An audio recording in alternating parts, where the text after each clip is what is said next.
Après cette brève interruption, je suis ravie de vous retrouver sur le plateau des opérations au cœur de la verrière du CHU de Liège. Mais avant de nous connecter avec nos chirurgiens, nous avons d'abord un premier rendez-vous avec le professeur Jacques Devière. Bonjour professeur. Bonjour. Bonjour. Est-ce que vous nous entendez? Bonjour. Donc vous m'arrêtez si je me trompe, mais vous êtes chef de service de gastro-entérologie de l'hôpital Erasme et président de la fondation Michel Kremer. C'est exact? C'est bien ça, oui. Entre autres. Alors, avant de poursuivre la conversation, je vais d'abord faire ma petite curieuse.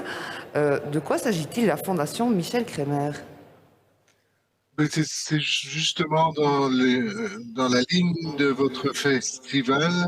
C'est une fondation que nous avons créée pour mettre en communication les ingénieurs qui développent de nouveaux systèmes et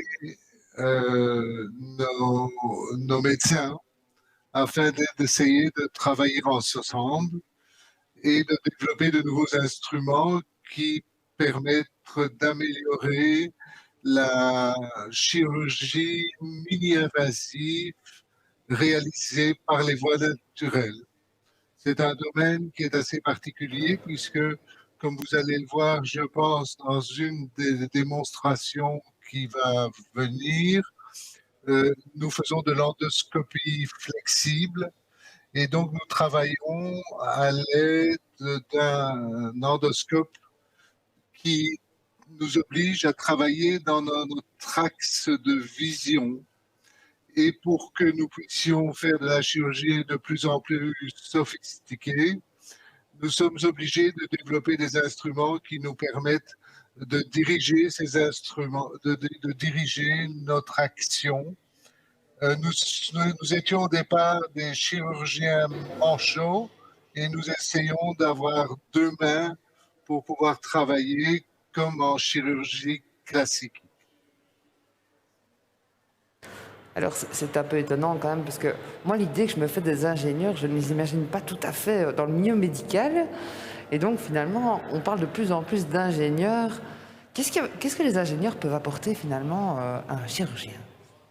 Mais en fait, toutes les machines que vous voyez avec lesquelles nous travaillons, que ce soit en chirurgie ouverte ou en chirurgie mini-invasive, ont demandé des développements au sein d'entreprises ou au sein de groupes académiques comme le nôtre pour essayer d'inventer ces instruments qui nous permettent de mieux travailler, que ce soit des instruments de vision. Vous voyez que la plupart des interventions se font via des caméras, des, des, des, des, des accès qui sont de beaucoup plus petite taille et qui invitent de faire des incisions larges ou dans notre cas, qui évite de faire une quelconque incision. Et donc, c'est dans ce domaine que nous essayons de travailler. Voilà. Donc, finalement, si je comprends bien, les ingénieurs sont aussi bien un plus pour les patients que pour les chirurgiens. Les ingénieurs sont un plus pour les patients et pour les chirurgiens, bien évidemment. Euh, mais les médecins sont un plus pour les patients et pour les ingénieurs aussi. Donc, c'est vraiment un travail où nous essayons de créer la complicité avec ceux qui vont développer nos futurs instruments et que nous accueillons dans nos salles d'opération afin de discuter avec eux de la meilleure manière de les améliorer. Donc, finalement, vous avez un métier qui évolue vraiment au travers des nouvelles technologies. Comment est-ce que vous vivez ces nouvelles évolutions? Parce que votre métier a dû changer au fur et à mesure des années. Mais c'est clairement comme ça que nous nous amusons en travaillant.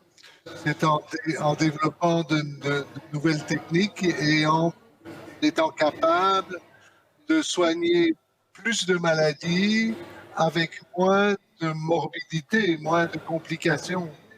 Vous savez que maintenant, quand on fait certaines interventions, et je pense que vous allez voir une intervention endoscopique, C'est des interventions qui se font quasi en hôpital de jour, qui demandent une hospitalisation nulle ou limitée. Et donc, c'est évidemment non seulement au bénéfice du patient, mais au bénéfice de la société, parce que le coût global va être diminué, mais aussi la capacité de travail, l'impact sur la vie privée, etc., va être plus limité également. Si on prend des exemples historiques, je dirais, puisque l'endoscopie flexible s'est développée au cours des 40 dernières années, eh bien, il y a certaines maladies comme l'infection des voies biliaires qu'on appelle l'angiocolite et qu'on appelait dans le temps l'angiocolite urémigène parce que les patients pouvaient en mourir de choc et devaient subir des interventions en urgence qui étaient extrêmement compliquées et grevées d'une mortalité importante. Ce changement de technique et d'abord a permis de réduire la mortalité par un facteur de plus que 15 et a permis de réduire considérablement la morbidité. Et maintenant, évidemment, on développe de plus en plus de procédures. Certaines sont en compétition avec la chirurgie par laparoscopie. Je ne dirais pas en compétition, mais plutôt en complémentarité. Et certaines permettent tout simplement de traiter des pathologies qu'on ne pouvait pas traiter. Et donc, on est confronté vraiment à de véritables avancées. Alors, je suis juste en train de suivre aussi le chat en direct. Et apparemment, il y a eu quelques coupures. Et donc, du coup, on a des questions que je vous ai déjà posées qui reviennent. Et donc, on va juste résumer si vous êtes d'accord. En fait, la question qui revient ici, c'est vraiment, tiens, les ingénieurs, ils permettent d'apporter quoi comme plus au niveau des médecins. On a relevé que finalement, c'est des nouvelles technologies telles que la robotique qui vont nous permettre d'avancer. Et donc, certaines pathologies qu'on ne savait pas traiter potentiellement, aujourd'hui, on peut aller beaucoup plus loin. C'est bien ça?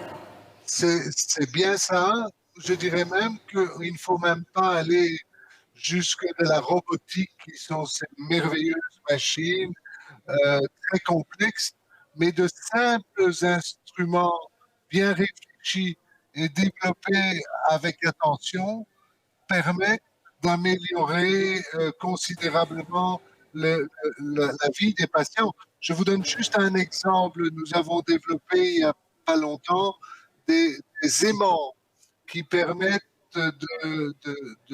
d'apposer des tissus et de sectionner par nécrose ces tissus c'est juste un tout petit instrument, mais qui en faisant ça permet de considérablement améliorer la vie d'un patient qui autrement devrait subir une intervention extrêmement lourde pour avoir la même amélioration.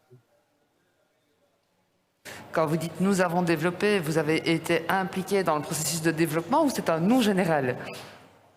Nous avons été impliqués dans le principe de développement, puisque évidemment, tout ce qui passe dans un système de collaboration établie comme nous avons fait avec les ingénieurs vient au départ de l'idée qui est une idée médicale, qui est partagée avec les ingénieurs, et l'implication des médecins est essentielle non seulement pour l'idée initiale, mais pour le suivi, parce que c'est bien de dire oh, ce serait bien de faire ça, mais après, il y a toute une série d'expérimentations sur des modèles, sur des animaux, qui sont faites dans de respect éthique, mais qui doivent nous permettre de confirmer que ce que nous faisons permet d'atteindre le but que nous nous étions fixés sans complications majeures avant d'arriver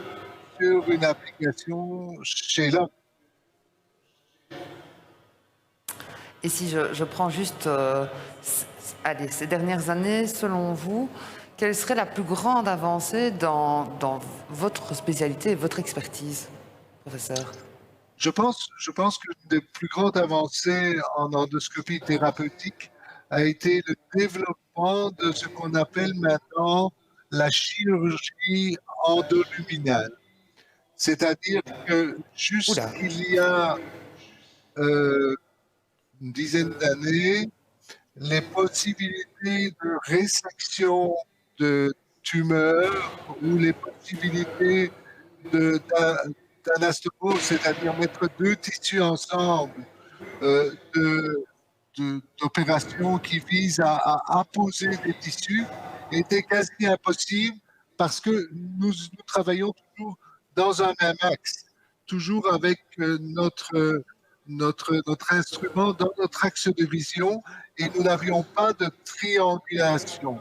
Maintenant, il y a toute une série d'instruments qui nous permettent d'avoir ce type de triangulation et qui sont applicables à la fois pour resséquer des tumeurs superficielles qui sont dans le tube digestif très fréquentes, puisque nous avons accès, nous pouvons les détecter de manière précoce. Quand vous voyez ce que vous avez entendu aux nouvelles hier, la campagne de détection du cancer colorectal, c'est un exemple très simple de détection de tumeurs à un stade précoce qui sont retirés avant de devenir des cancers plus invasifs.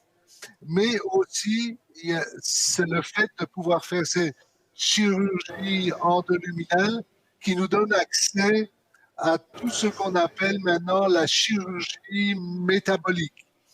Donc la chirurgie métabolique, c'est la chirurgie de l'obésité, mais de plus en plus, on se rend compte que la mort sur les voies digestives, ça va peut-être vous étonner, mais peut avoir un impact, par exemple, sur le traitement du diabète, en particulier du diabète gras, voire sur le traitement du foie gras, qui sera probablement dans 10 ans la principale cause de cirrhose et de cancer du foie, puisque les hépatites virales ont quasi disparu grâce au progrès de la médecine. Donc voilà toute une série de progrès qui font que dans ma discipline, le paysage d'application d'actes thérapeutiques a complètement changé. alors juste une dernière question avant qu'on ne puisse aller rejoindre les chirurgiens, mais c'est pour qu'on comprenne bien. Vous parlez de foie gras, alors je sais qu'on est face à du grand public, aussi des personnes qui ne s'y connaissent pas forcément. Et donc quand on pense foie gras, on pense fête de fin d'année, mais bon, c'est pas tout à fait la même chose dans ce cas-ci. Chez un être humain, quand on parle de foie gras, est-ce que c'est vraiment lié clairement à l'obésité? C'est le fait de mal se nourrir, mal s'alimenter? Ce n'est pas lié uniquement à l'obésité, ça arrive plus souvent chez des patients obèses, c'est lié au fait de mal manger, c'est ce qu'on appelle la western food, c'est-à-dire une alimentation riche en graisse et en sucre, et des patients qui ne sont pas obèses peuvent développer cette accumulation de graisse dans le foie qui peut, chez certains patients plus susceptibles, développer une réaction inflammatoire qui elle-même va amener, dans certains cas, à une cirrhose du foie et qui elle-même est le précurseur du cancer du foie. Donc, ce n'est pas lié uniquement à l'obésité, mais souvent les patients obèses ont ce type d'alimentation riche en graisse et en sucre qu'on trouve plus souvent dans les pays qu'on dit occidentaux, mais qui est surtout associé en fait à la richesse des pays, puisque quand vous allez au Moyen-Orient, dans les pays riches, ou que vous allez en Chine avec l'augmentation du niveau de vie, vous voyez clairement que l'incidence de ce foie gras augmente également et augmente à peu près partout dans le monde. Professeur, je pense qu'on est rappelé à l'ordre. Ça y est, les chirurgiens, je pense qu'ils sont prêts. Lucas, est-ce qu'on est attendu dans les salles? Parfait. Oui, tout à fait. On peut aller directement en salle de CPRE pour aller voir un geste d'endoscopie. Bonjour, bonjour. Bonjour à tous. Donc, nous avons programmé cet après-midi une cholangiographie, pancréatographie chez un patient qui présente des pancréatites à répétition. C'est un patient de 50 ans. Il fait des pancréatites depuis une dizaine d'années. Tout le bilan étiologique était jusqu'ici revenu tout à fait négatif. Il a déjà bénéficié de stenting, donc de la mise en place de prothèses avec succès. Il s'est bien amélioré au niveau douleur. Les crises ont été espacées, au point que la vidange étant tout à fait facile et régulière, on a pu pendant un moment donné retirer les prothèses. Et il a été bien pendant 2-3 ans. Et depuis 1 an, il récidive de nouveau des poussées avec une dilatation canalaire importante. Donc on vient de lui remettre 2 prothèses.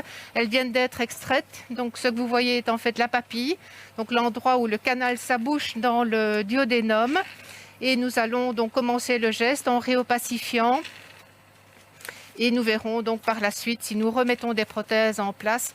Le doute chez lui, en fait, étant d'éventuellement exclure une forme particulière de lésion pancréatique papillaire, parce qu'il a également développé une sacculation, une dilatation d'un canal secondaire unique. Et donc nous voulons exclure qu'il y ait du mucus ou des franges dans ce canal. Alors, je travaille avec Jean-Philippe Loli, qui est notre...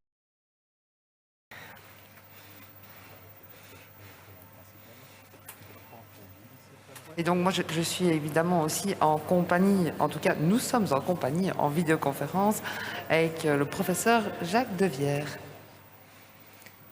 Alors, le cathéter a donc été inséré dans le Wirsung. Au retrait des prothèses, des flocons protéiques sont sortis de manière spontanée. On en voit là à l'écran.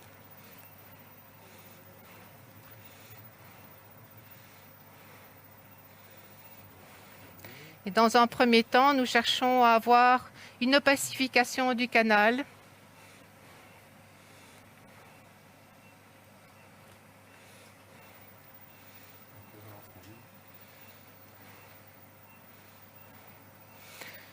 Alors, les causes les plus fréquentes de pancréatite sont d'une part l'alcool. C'est un patient qui n'a aucun facteur toxique.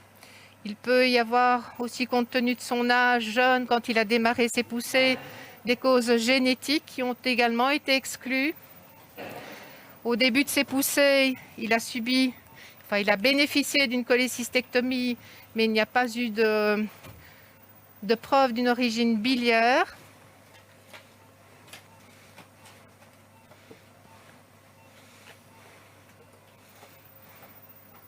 Est-ce que c'est un examen qui est compliqué, qui est difficile à effectuer?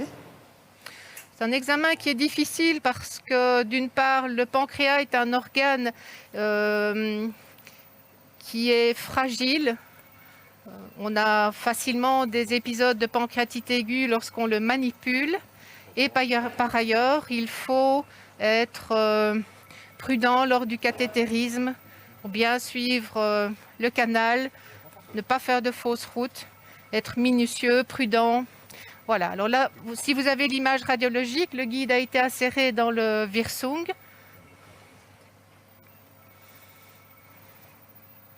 Le cathéter est en train de le suivre. On voit bien vos images. Et on débute l'opacification. Évidemment, il y a eu 2 prothèses précédemment.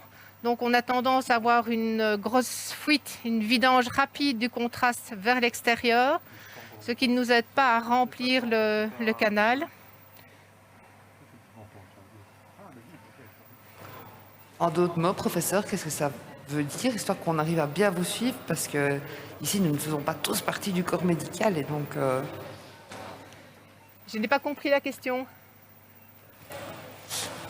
Je vous demandais simplement d'essayer de nous réexpliquer les choses de manière le plus simple possible pour que le grand public puisse également vous suivre. Et donc je vous demandais d'essayer d'utiliser peut-être d'autres mots pour qu'on vous suive bien, si c'était possible. Ce que vous voyez à l'image, à l'écran, vous avez l'appareil qui apparaît donc comme un espèce de serpent tout noir. Et juste en dessous, Oui.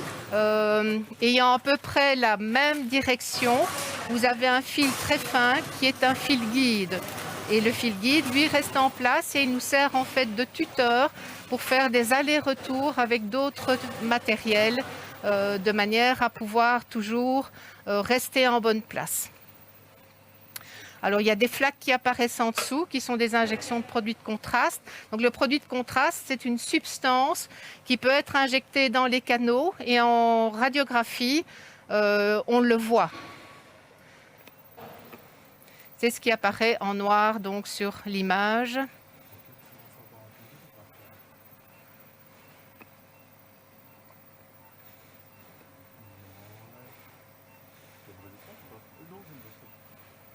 Donc nous avons aussi avec nous le professeur De Vière. Professeur De Vière, alors moi je ne vous vois pas à l'écran parce qu'on n'arrive pas à voir tout le monde évidemment, mais donc je vous invite évidemment à intervenir. Vous voyez ici que le guide a été poussé un petit peu plus loin jusqu'à la portion terminale du pancréas qu'on appelle la queue.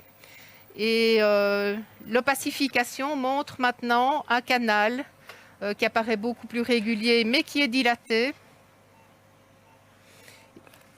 Je pense que ceci illustre très bien ce dont nous avions discuté actuellement. Le serpent noir que le professeur Guest décrivait est en fait l'endoscope qui est passé par la bouche. Le bout de ce serpent noir se trouve dans le duodénum, qui est la partie qui se trouve après l'estomac et où se jettent les sécrétions qui viennent à la fois du foie et du canal pancréatique et du pancréas. Et Jean-Philippe Lely a inséré un petit cathéter en plastique que vous voyez maintenant à l'image endoscopique à l'écran. Dans ce canal, il a laissé un guide afin de garder un accès vers ce canal et il va maintenant probablement tenter d'extraire des petites concrétions de calcul qui se trouvent dans ce... 9-12, ou bien tu veux autre chose? Oui. Donc alors, voilà, pardon. Donc je crois que c'est ce que vous allez faire, c'est enlever... Voilà, nous avons préparé un ballon.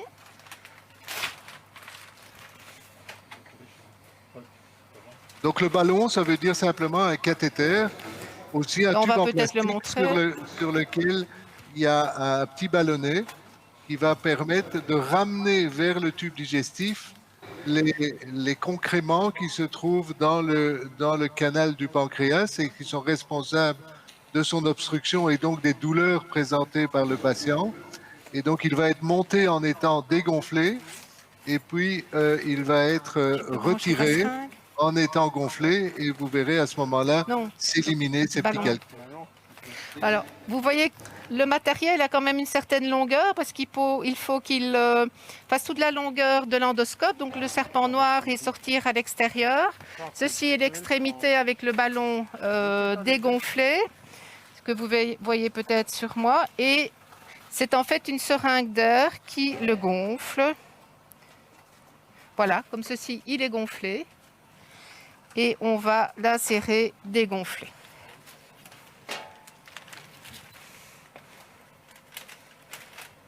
Ici, on a quelques questions du public. Histoire qu'on puisse bien suivre. À quoi ça sert le pancréas? Comme ça, on replonge quand même dans les choses, on va remettre les bases. Parce qu'après, j'ai la suite. C'est quoi le lien entre le pancréas et le foie? Donc moi, ce que je propose, c'est qu'on vous explique. À quoi ça sert le pancréas a et puis qu'on fasse le lien avec le foie. Le pancréas a deux fonctions. L'une, c'est de sécréter l'insuline. C'est donc vraiment très important pour que les patients ne soient pas diabétiques. Et l'autre fonction, elle est digestive. Donc des sécrétions, des enzymes sont fabriquées au niveau de la partie charnue de la glande et déversées dans le canal sur lequel nous sommes en train de travailler. Et donc déversées dans un deuxième temps dans le tube digestif, cela permet de digérer les graisses.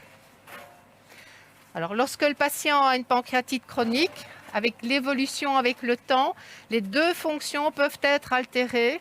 Donc un malade avec une pancréatite chronique peut devenir diabétique et peut aussi mal digérer ses graisses, avoir des symptômes digestifs et maigrir.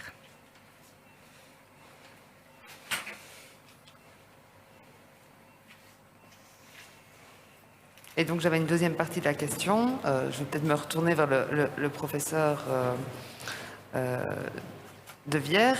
C'est quoi le lien finalement entre le pancréas et le foie? Mais en fait, les sécrétions du foie et du pancréas se déversent au même endroit dans le tube digestif, c'est-à-dire juste après l'estomac, où quand vous mangez, les aliments sont malaxés, deviennent semi-liquides avant de passer dans la partie juste après l'estomac, qui est le duodénum. Et à ce niveau se déversent les sécrétions pancréatiques, comme vous a dit le professeur Gast, qui contiennent des enzymes, c'est-à-dire ces petites protéines qui permettent de digérer et d'absorber en particulier les graisses, qui doivent être en fait coupées afin d'être digérées, et la bile qui est sécrétée par le foie. Le foie a énormément de fonctions, mais une des fonctions est de sécréter la bile qui vient émulsifier ces graisses pour les mettre dans une solution plus apte à l'action de ces enzymes pancréatiques. C'est probablement la principale raison pour laquelle chez à peu près tous les mammifères, la sécrétion du liquide venant du foie et du liquide venant du pancréas se trouve soit au même endroit, soit séparés de très peu d'espace au niveau du tube digestif. Chez l'homme, chez l'être humain, l'évolution a fait que ces sécrétions aboutissent dans le tube digestif au niveau d'un même conduit, d'un même réceptacle qu'on appelle la papille de Vater, qui est cette boule que vous voyez quand vous avez l'image en rouge de l'endoscopie qui est en train de se pratiquer et qui est munie de deux sphincters, de deux muscles qui s'ouvrent et qui se ferment en fonction du fait que le bol alimentaire arrive ou non en face de la papille. Alors, quand on a des calculs qui se forment soit dans la voie biliaire, soit dans le pancréas, comme c'est le cas ici, eh bien, on est obligé d'aller ouvrir ce muscle pour les enlever parce que sinon, ces calculs, quand ils s'impactent, ils peuvent donner des complications comme des douleurs, c'est le cas chez ce patient, des pancréatites aiguës, c'est-à-dire de l'inflammation du pancréas, ou quand ils sont dans la voie biliaire, ils peuvent donner aussi des douleurs, mais probablement quelque chose qui est encore beaucoup plus grave, qui est une angiocolite et donc une infection des voies biliaires pour lesquelles alors on va ouvrir cette papille et retirer par des moyens similaires à ceux que vous voyez les calculs qui sont contenus dans la voie biliaire. Alors, nous allons probablement avoir terminé la procédure. Donc, à l'heure actuelle, le ballon est à l'intérieur du canal. Il se présente donc comme cette petite image ronde et plutôt blanche. Le ballon qui est donc gonflé à 12 mm va être retiré progressivement. Donc, vous allez mieux le voir puisqu'il se déplace. Donc, voilà, il est en train de ressortir. Il sort complètement gonflé, donc la sphinctérotomie et la papille est tout à fait béante au niveau de cet orifice du wirsung. Voilà, le ballon est sorti, il est gonflé et on entrevoit de nouveau quelques flocons. Alors nous avons décidé de ne pas remettre en place de prothèse étant donné la sortie de ce ballon à 12 mm et la vidange rapide du produit de contraste. Nous allons surveiller le malade.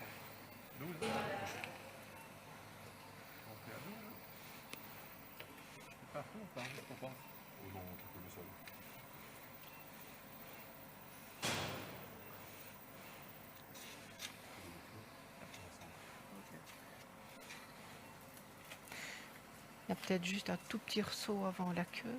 Mais... pas sûr qu'il va bénéficier d'une toute longue prothèse.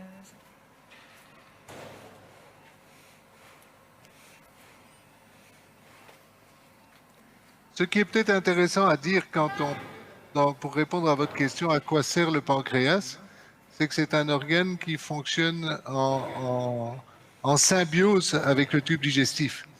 Puisque chaque fois que vous mangez, par exemple, le professeur Gast vous parlait de la sécrétion d'insuline, vous induisez la sécrétion de cette insuline qui, grosso modo, est l'hormone qui va prendre le glucose, le sucre dans le tube digestif, Je peux réveiller le malade. l'amener dans le sang et la mettre dans les muscles pour faire fonctionner les muscles ou dans le cerveau pour faire fonctionner le cerveau. Mais évidemment, une fois que ce bol alimentaire est passé, le tube digestif joue un rôle également pour contrecarrer l'action de l'insuline, puisque si l'insuline marchait tout le temps, on n'aurait plus assez de sucre dans le sang et on ferait des hypoglycémies. Donc il y a vraiment une collaboration entre le tube digestif et le pancréas. Voilà, nous allons faire une pause pour changer de patient, changer de matériel. Et je remercie le professeur Devière pour le petit coup de main pour les commentaires. Avec plaisir. Et donc, je vais en profiter également pour libérer le professeur Devière. Merci d'avoir été à nos côtés et de m'avoir assisté pour pouvoir commenter, parce que je pense que vous êtes plus habilité que moi à commenter une intervention. Donc voilà, je vous souhaite une excellente journée.